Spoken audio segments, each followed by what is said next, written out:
teacher at Cararayan National High School.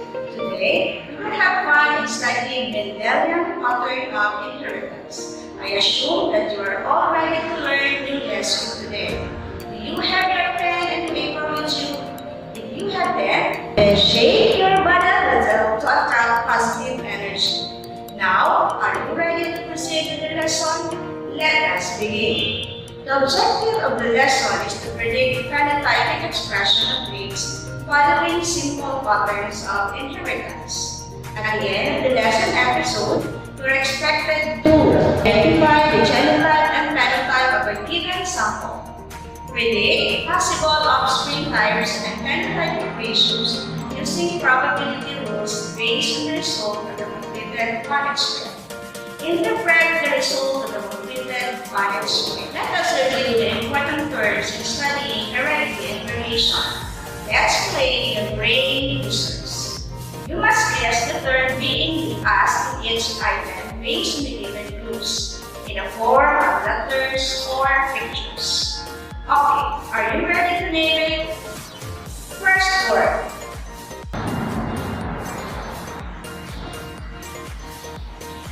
Very good. Genotype.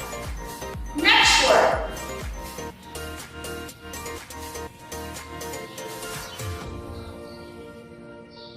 Phenotype. Amazing. Let's try the next word.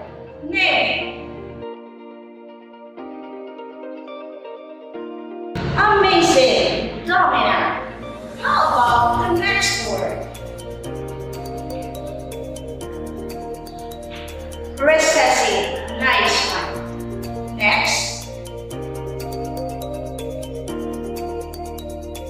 Homozygous.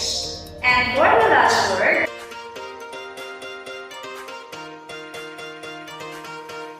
heterozygous.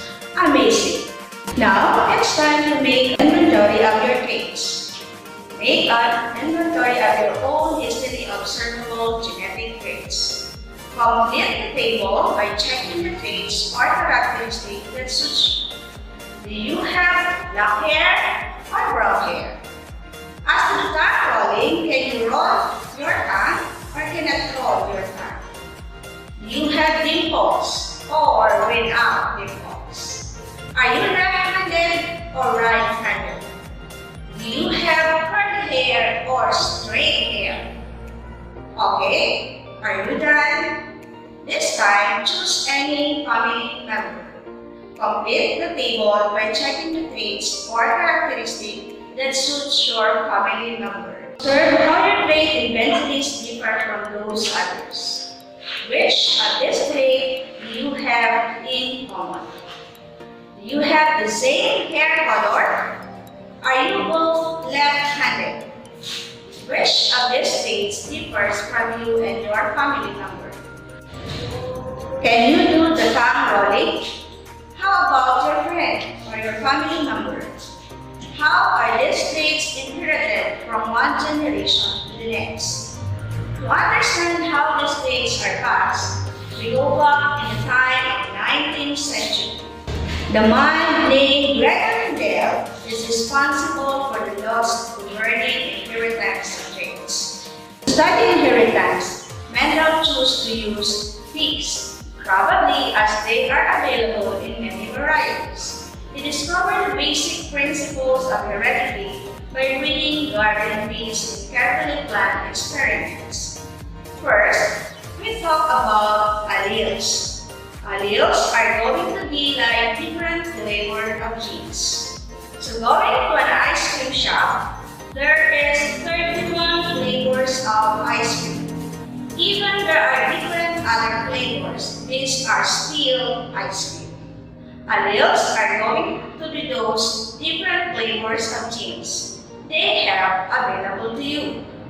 An allele is one of the pair of genes that appear at a particular location on a particular chromosome and control the same characteristic, such as blood type or color blindness.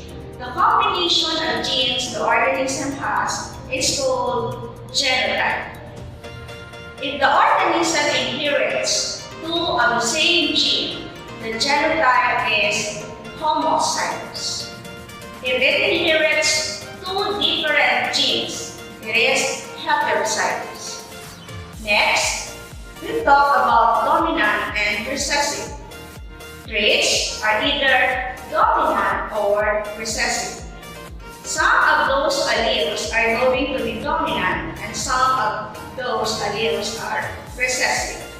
Those dominant alleles, if they are present, they can have more than % of what outcome of the process is going to be. The recessive going to have a little or no say unless they are two recessive that are available. In Mendel's experiment, he combined yellow and green seed. And he all got yellow seed, and he called this as dominant. In the second generation, he got both yellow and green seed. And the green seed is the recessive trait. Dominant is a trait that is always expressed or shown.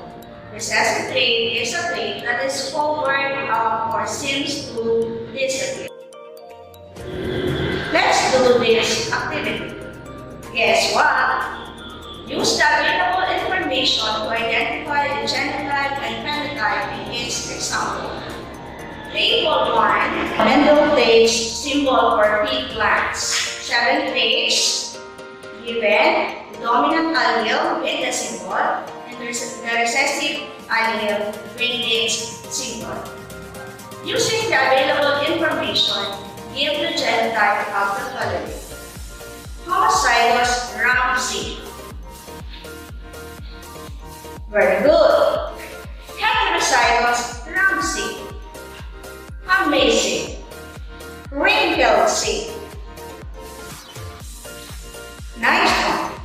This time, give the phenotype for its genotype. 2 small letter I. Very good. 2 capital letter Y. Excellent. Capital O and small letter O. Amazing.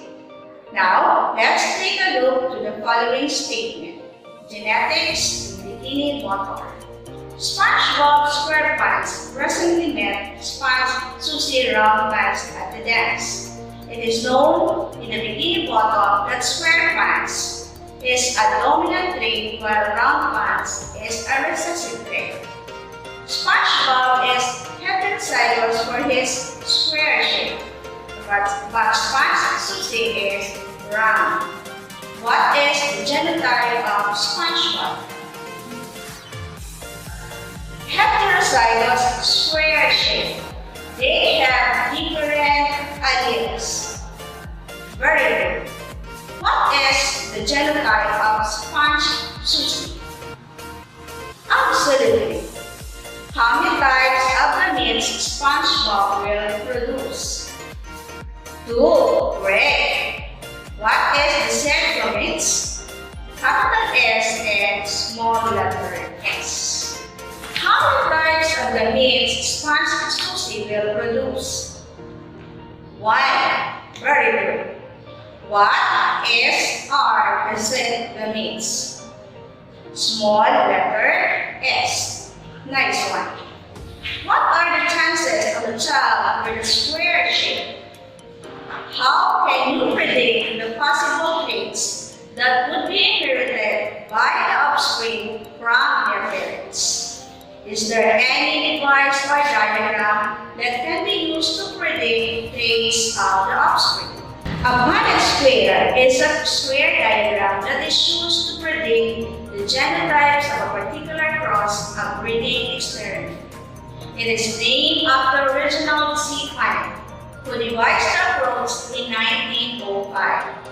The diagram is used by biologists to determine the probabilities of an offspring having a particular genotype. Solving monohybrid genetic problems through Punnett square. Let us solve monohybrid cross following these steps. Step 1. Assign a symbol letters for each allele. You can apply the law of dominance. Capital for dominant trait and small small letter or recessive trait. Step 2. Determine the genotypes of each parent. Step 3. Determine all the possible kinds of gametes each parent can produce. Apply the law of segregation. Step 4. Determine all the gene combination of offspring with genes met by using Punnett square. Step 5. Identify the genotypic and phenotypic ratios.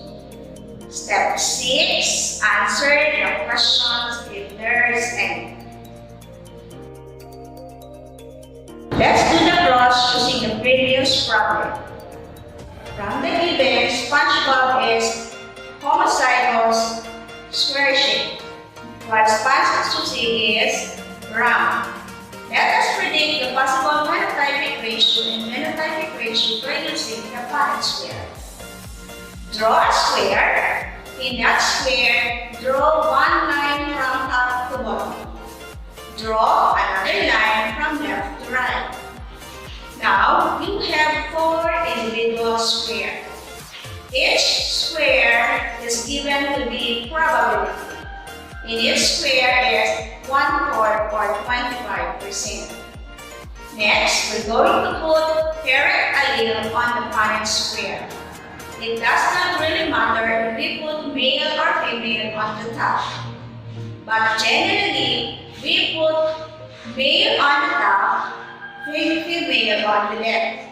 It's time to do the cross. Take from the top S, from the left S, and bring it down to the square. Then, from the top S and left bottom S, then write capital S and small letter S on the square. From the top, small s, and from the bottom, small s. As to the genotypic ratio, 50% square pants and 50% round pants. As to the phenotypic ratio, will be 50% square shape and 50% round shape. We can now answer the question. What are the chances of a child with square shape? From the result of the Punnett square, 50% will be square shape. Did you get it? This time, try to solve the following problems. In Mendel's experiment, what was the resulting offspring when he crossed tall pea plants and dwarf pea plants? Tall is dominant trait and dwarf is a recessive trait. What are the chances of having a tall pea plants? First, establish the genotype of each parent. In the given problem, the genotype is capital letter T and capital letter T and small letter t and small letter t. Place one parent genotype across the top. Place the other on the side.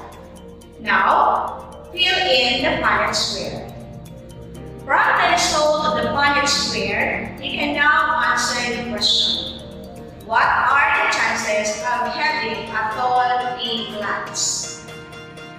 100% tall pea plants. Yes, did you get it? Great job. So all offspring will be a tall pea plants.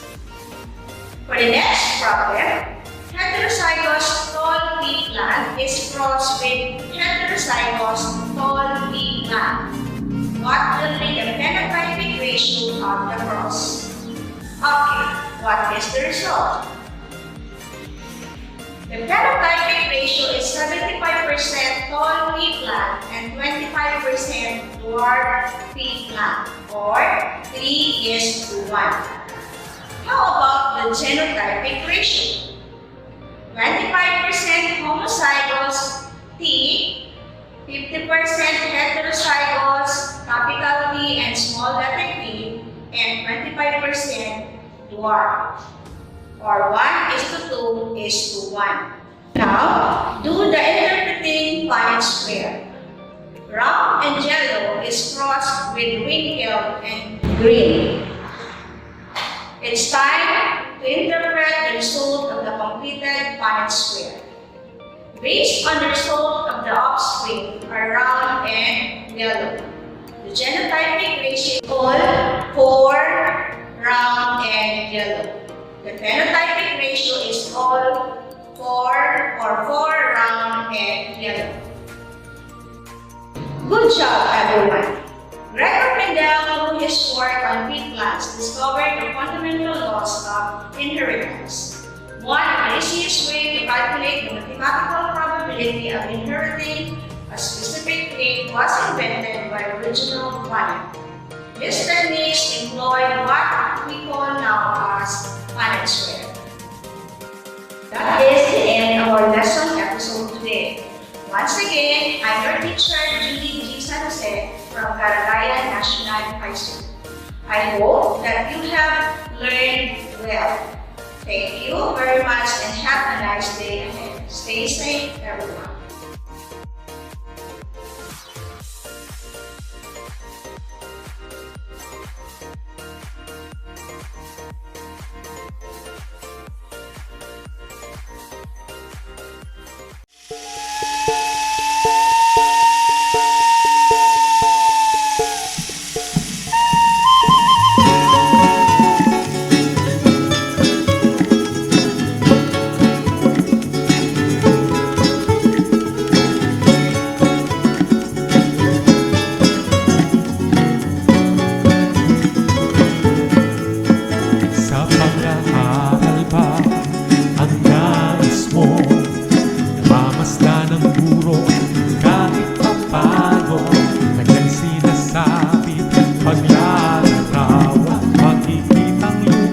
Sa iyong harapan, mga katanungan na nasa isipan, hindi nang maliwanagan.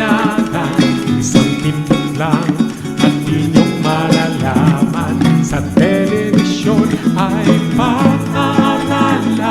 Tara na, may pag-asa pa, kahit ba may nasa-basa. Isama na ang buong pamilya, pag-aaral sa naga.